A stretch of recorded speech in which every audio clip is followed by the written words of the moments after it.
We're Hassani and Danielle Pettiford, and we're a real couple with real problems who almost called it quits.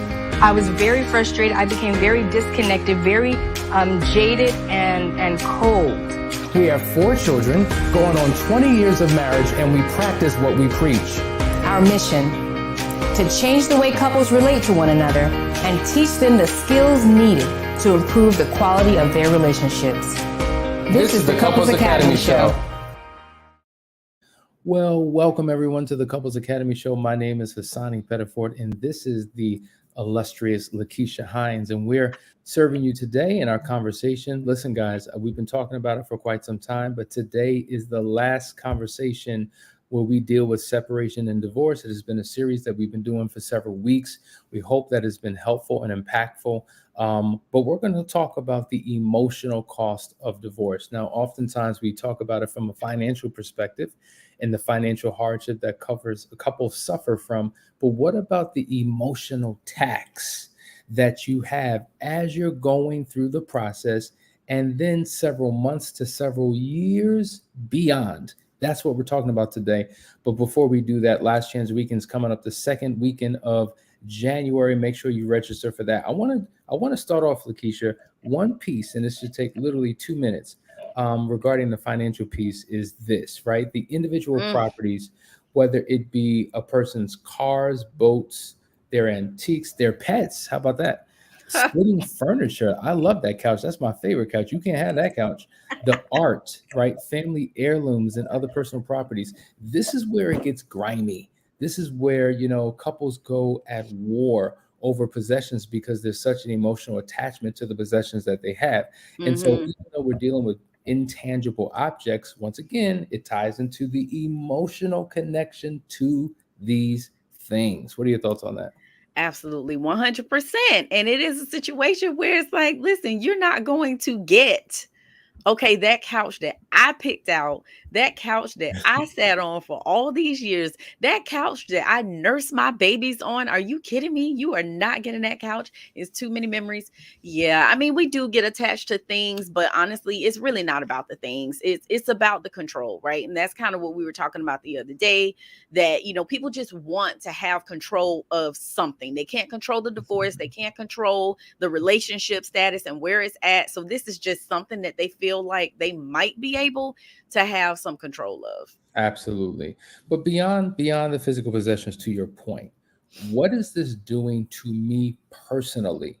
How is the marriage impacting me as a person? The reality is the disintegration of the relationship and the divorce itself Right. can cause deep psychological distress that keeps you from moving forward. This is how so many people become stuck and they can't move forward. I don't know how to function. I don't know how to. And the common feelings that people really have could be anger. Yeah. Right. Anger is one of the big things that we come across with a lot of our clients, Lakeisha. But then it's that resentment, right? It's that contempt, that disdain, that vitriol that you have for your partner. Many people wind up just being confused. Like they're in a state of confusion, don't know where to turn, don't know what to think, can't process their thoughts.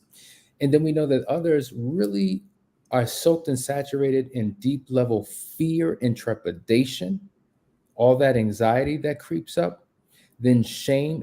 Like if you think about the Enneagram, we talk about whether you're a 1 through a 9, each of them fit into a different triad. There's some who deal with fear, there's some who deal with shame, there's some who deal with anger. And we're seeing all of that rise up in terms of the emotional response that people have to not only the disintegration of the relationship, but the divorce itself.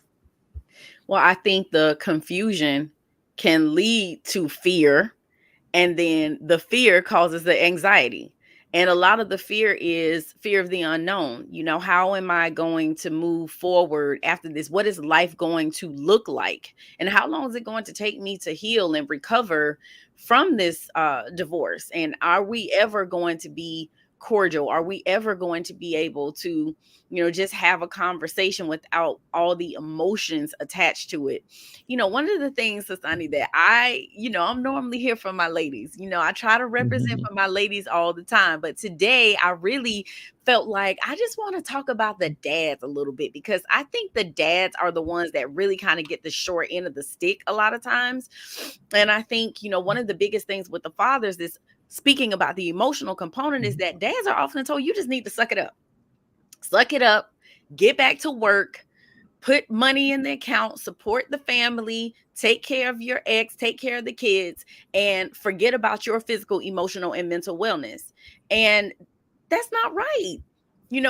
I think we have a tendency to kind of rally around the mom and rally around the kids, but oftentimes the dad is the one that's just kind of over there by himself trying to figure it out on his own. And a lot of times they do go back to work because, again, that's the only thing they can control. That's the one thing that's familiar to them. That's the one thing that they know how to do right.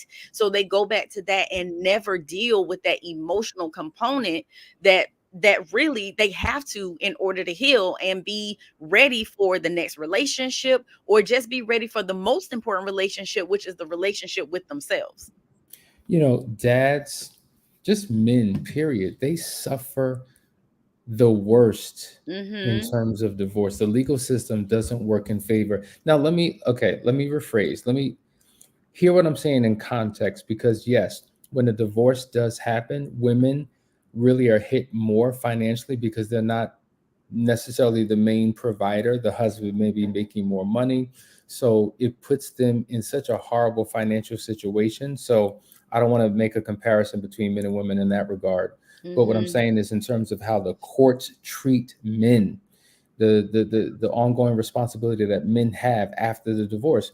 And so in a book, and I've shared this in times past, there's a book called The Myth of Male Power. And in it, it unpacks that men really aren't scared. They're not afraid of commitment. Most men aren't afraid of commitment. They're afraid of divorce. So because in their minds, well, if I get committed and say I do, there's a possibility of divorce. And so hey, I'm young, I want to start all over again. I want to meet somebody new. And I've seen Right. this in sessions. I'm sure you have too.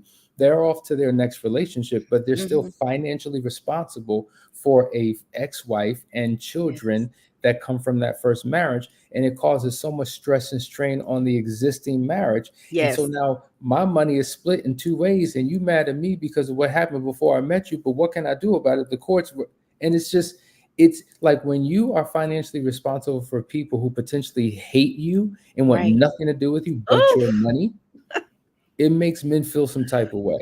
yes, And it does. this is why so many don't want to get married the second time over, because of what Mm-hmm. they're still paying for years later after that first divorce.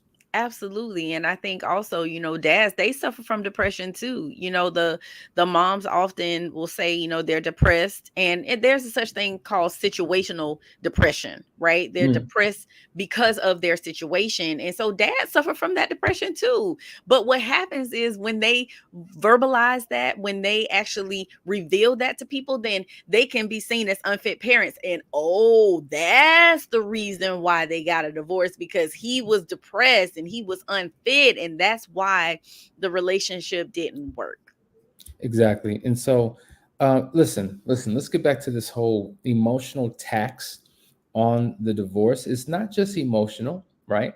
But it Right. also can wreak physical damage. Mm-hmm. It's interesting.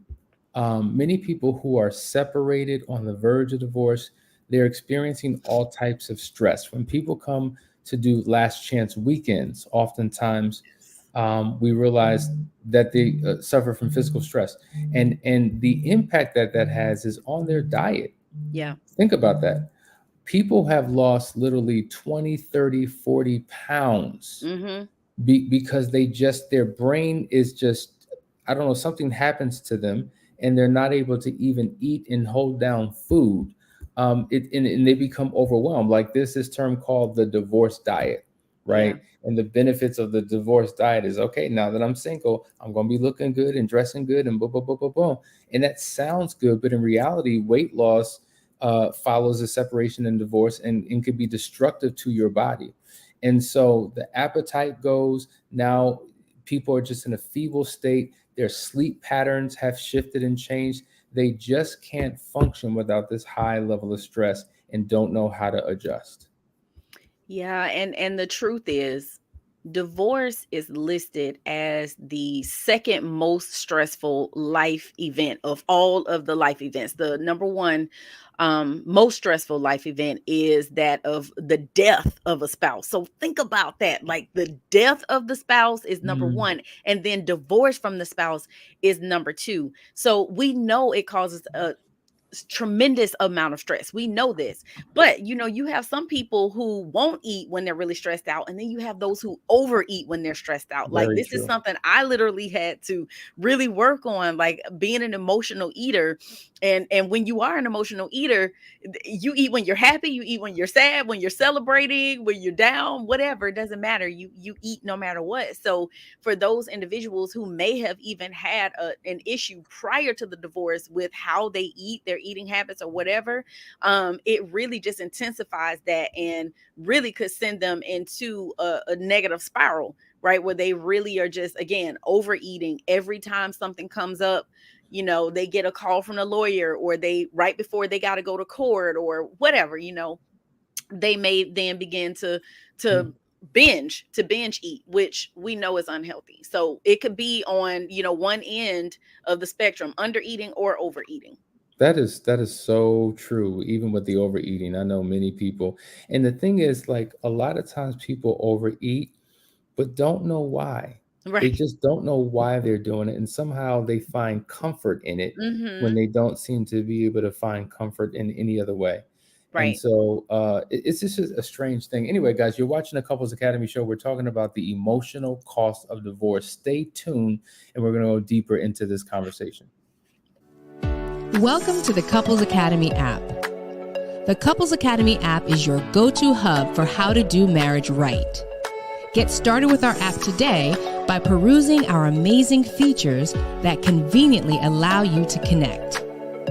This app is packed with powerful content and resources to help you grow and stay connected. With this app, you can watch our messages, find marriage resources, watch, listen, and read the real-life stories of restored couples, sign up for events, read articles and blog posts, stay up to date with push notifications, share your favorite messages via Instagram, Facebook, Twitter, or email, and download messages for offline listening.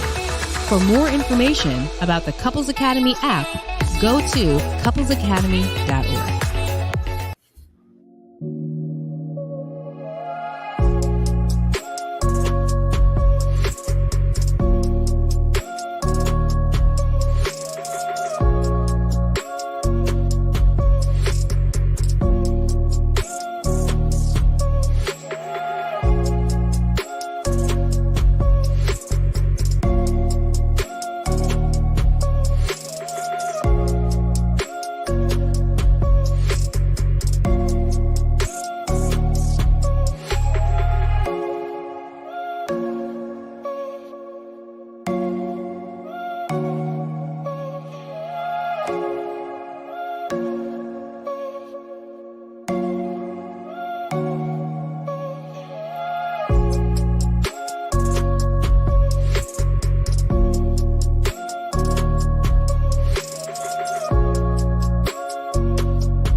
Hey guys, we're back. You're watching the Couples Academy show. We're talking about the emotional cost of divorce. Before the break, Lakeisha, you began to speak about the stressful life events that happen, like the symptoms of these phases of life, and how obviously the death of a loved one is probably the most intense, but the second most would be a divorce. And during this phase, there are all types of emotional struggles that a person has. And I just want to walk through these one by one. Number one, there's deep insecurity.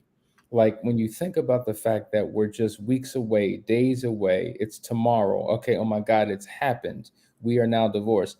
There's a deep level of insecurity. What do you think this insecurity is about? I mean, it obviously there is a fear and an insecurity. Will I ever find someone again? Mm-hmm. I'm of a certain age. Am I beyond, my dating years? Will I Right. be alone for the rest of my life? Like those are some of the deep insecurities that individuals may have. But what are some of the others? Yeah, I think what you were giving examples of were those internal insecurities, but I think there are external ones as well, where you have concerns about how other people are going to look at you and how people are Mm, going to treat you. And remember, too, like when there's a divorce, there's also a divorcing of the friends. Right? Who gets the friends? Like, who are that we gonna is. side with? Right? So there's external insecurities as well. Are people going to blame me? And oh my God forbid there was infidelity, right? Whomever the betrayer was is really going to be villainized, right? So that's in their mind too, because everyone on the outside who hasn't had details about what's been going on in the marriage over the years, they automatically are going to assume that the divorce is because of them cheating. And that's not necessarily the case. It's the precursor. And that's what we talk about all the time. It's what was going on prior to the affair that really caused that disconnect and caused the breakdown in the marriage. But nobody really wants to talk about that. You know what, Lakeisha? I mean, from my own experience, that's the hardship when Yep. you have couple friends who do not work out anymore, and an Mm-hmm. affair has taken place. You are absolutely right. The one who had the affair is completely demonized, and you can't hang around them anymore. Right. And They are got a you co-sign? disease. You're going to Yeah, catch it. are you co-signing the behavior? Like there's a lot that goes into it. And to your point, that pendulum swings in both directions. Yes, Mm-hmm. there's things that that person has done to really destroy the relationship, but the other spouse as well, prior to and subsequent to the affair, may have done a lot to damage it as well.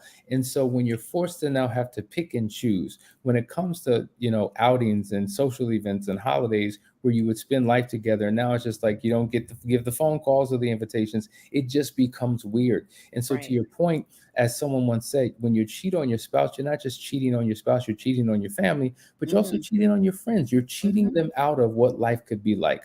When Yep. I see so many couples, whether it's an affair or not, who are now going into a space where their marriage will be no more, it's the death of the marriage. We talk about physical death is a phase of life. Well, it's a relational death, It right? is. And when that relationship dies, a lot of things that are connected to it die as well. And so Right. you just see, it just reminds me of the movie The Avengers, and I think it was in Infinity Wars or whatever it was called. Yes. People just started disappearing like out of Yes. nowhere. And that's what happens. Like your relationships just disappear. Yeah. This is why it's just not worth it. If you Right. could work it out, if you could turn things around, do the best you can, because it is just damaging to all parties involved. That's it. The second symptom, if you will, we talked about the deep insecurity and great insight on your perspective regarding that. Then there's the persistent worrying and the intrusive thoughts that Mm. a person has. Now, I say this countless, we think all these thoughts every single day, Right. but they're those dominating thoughts that we're thinking every single day. Mm-hmm. And those negative thoughts create a negative feeling. And how we think and how we feel creates an emotional state. And Mm-hmm. so we begin to operate in this emotional state, and we draw situations and circumstances into our lives that reinforce the internal emotional state that we have. But Right. some people really like a record. Remember back in the day, you had those tape recorders. There was the record button, the play button, the stop Oh, button, and the your rewind button. and mine too. Yes, I remember those. Right, I'm going back, right? And so our minds oftentimes are like this tape recorder. It's Yes. playing an image or thought, it stops, we rewind it. We Yes. play the image or the thought, we rewind it. And it's the constant replaying. or the intrusive thoughts that seem to come from nowhere as we're looking out and just living life. There's so many triggers and stimuli that reinforce that negative thought, and we're consumed with it. And these are some of the challenges that a divorced person goes through that creates more worry and anxiety about what life will be like now that it's over. That's it. And much like our infidelity recovery process, right? There has to be a retraining of the brain, a retraining of the mind and dealing with those negative thoughts, those intrusive thoughts. And really, what's the root of it though, Hassani? It's fear. It's fear. Fear of the unknown. Everything a lot of times will drive all of those thoughts. And then if you continue to allow yourself to keep rewinding and replaying, then that's exactly what you're training your brain to do, right? So we have to move away from doing those things. But to your earlier point, it's just not worth it. Again, like, this is what we're here for. We are trying to help you to prevent having to go through these things. This whole series literally is about trying to get you guys to avoid having to deal with all of this conflict and drama and financial strain and breaking down of relationships and relationships just disappearing, people disappearing in thin air. What a perfect analogy that was. I remember that from that movie. And that's exactly what it feels like. So, if you can reach out and get help, you guys haven't divorced yet, don't throw in the towel yet. Give us a call. Let us help you. Let us walk you guys through this process, because I believe anything can be restored. It's just a matter of whether or not you're willing to do the work. And, Lakeisha, to that point, so many people are on the verge. And literally their belief is, well, we're separated now, it's over. Or their belief is, well, my spouse said that he didn't want it anymore, or she was done, so it's over. And they live life as if it's over. And in that space of it's over in their mind, though we're still legally married, we're just together and it's just a matter of time. Right. They begin to do things that further compromise Right. what could be done to restore the relationship. Well, fine, I'm gonna go ahead and do my thing. I'm gonna go out and date. I'm gonna go out and live my life. It's over anyway, because how many times have you sat down with clients, Lakeisha, when the question comes up, why did you do this? Well, I thought it was over. In my mind, it was done.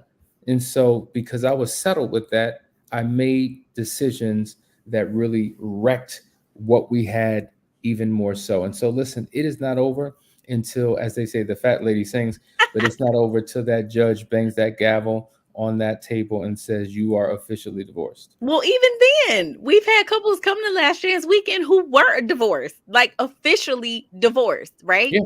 I want to say something. I want to respond to something that you said, because I think this is missed oftentimes. You said, my spouse says they don't want it anymore. Well, there's some truth to that, but there's also a lie too. The truth is they don't want the relationship the way it is right now. Yes. That is the truth. So there may still be some hope there, but it's just they can't see it being any different, right? So that's where we come in to be able to help you guys to see it from a different perspective, to restore that lost hope so that they are able to have a vision of what they can have in the future. They're just saying, I don't want this. They're not saying necessarily, I don't want you. I just don't want it the way it is right now. So if it can be better, then maybe, yeah, I might sign up for trying to work on getting something new and different and better. And you hit it spot on. Let me tell you something. I recently did a private marriage intensive with an awesome couple. They came, and the first question I asked is, why are you here? Right? So while the husband was just like, I'm here to restore my marriage, the wife was just like, I'm here to get answers, and once I get them, I'm out. So she had zero interest in wanting to move forward in the marriage. So long story short, we go through day one. At the end of day one, I'm like, so are you still at 0%? Actually, I'm at 20% because I saw my husband show up in a way that I haven't seen him previously. I got answers to some questions. I just needed some clarity. Man, I'm at 20%.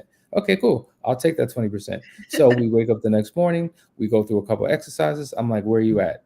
I'm at 40%. I'm like, you're at 40%? What happened? I'm starting to see the light. I'm starting to see something different. I noticed that there was no ring on her finger. I'm like, so where's your ring at? That Right. bothered her to her core. Right. And she was just like, well, I took the ring off when he was unfaithful. I was done. Guess what? She made a decision to put her ring back on. So she's at 40% with a ring on. We go through the rest of the second day. At the end of the second day, where are you? I'm at 60%. I'm like, wait a minute. We made a quantum leap in less than 48 hours. And you went from the relationship is dead, it's over, I don't want it, to 60% with your ring on? Yes. Well, come on with it. We went through the Yes. third day, did all the necessary work that we do. And by the end of that third day, she was 100% on board with restoring her marriage. So if you find yourself in a space where you say, I'm done, it's over, only 2% of me wants this thing, I'll take that 2%. And guess what? We will turn that mess into 100% every single time, because we have a process and a methodology that works. And it will work if you work it. And this is why we encourage you to do a private intensive or the last chance weekend to get your life together and to get your marriage right. Man, I'm going to tell that story for the rest of my days. You should. Because Lakeisha, you know, some of the other things that we see when we're talking about the symptoms, if you will, of this phase of life, some people have a tendency of acting out of character. Right. And then others engage in reckless behavior. So you take a person who's full of life, full of joy, socially connected to the world. They begin to become very recluse. Yes. They separate themselves. Mm-hmm. They have all types of depression, don't like getting out of the bed, don't brush their teeth, keeping robes on, stinking up. Like they're just in a lowly space. They're not who they are. Mm-hmm. They used to smile, never have a smile on their face. But then you have others who become reckless, right? So now the first thing you do is go up in these streets. The first thing you do is step in the club. The first thing you do is create dating sites where now you're trying to connect with as many people as possible to somehow deal with the pain and medicating it through risky behavior. And you know what I'm talking about? Yeah. These are the things that people are doing. Yeah, I mean it could be, you know, we talked about overeating, but it also could be drugs, it could be alcohol, where you find that, you know, a person who maybe only drank socially, now they're having a 6-pack every day, you know what I mean? Or someone who may have smoked every now and again, you know, they were maybe on that downward spiral of trying to get off of smoking, and then you see they move from maybe 1 cigarette a day to now with 2 packs in. Like it can be a lot of reckless behavior. And something I thought about as you were talking, do you remember like when the AIDS epidemic really hit really heavy, and like people were just coming up positive left and right, and then people were finding out that they were positive, and they intentionally went out and tried to sleep with other people to infect them as well?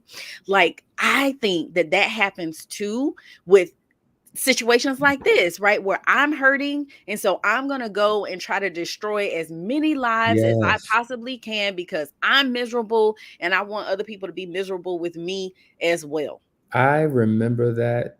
And it was a crazy season of life. Crazy. And it's just like these jokers should be getting, like, there should be criminal repercussions. Yes. For things like that. Yes. Like insanity. And then there were those who, like, the last symptom, right, is overwhelming hopelessness. Now, tied to what you just said, I remember that there were people who did not have the virus, right, weren't sick, and they would intentionally go out and engage in sexual practices with people who had HIV. They were called bug chasers. They were chasing the bug. And think about the destitute mind that people must be struggling with to cause them to do such things that are so destructive and detrimental. Right. Just insane. Wow. Cali Power Couple says, so true.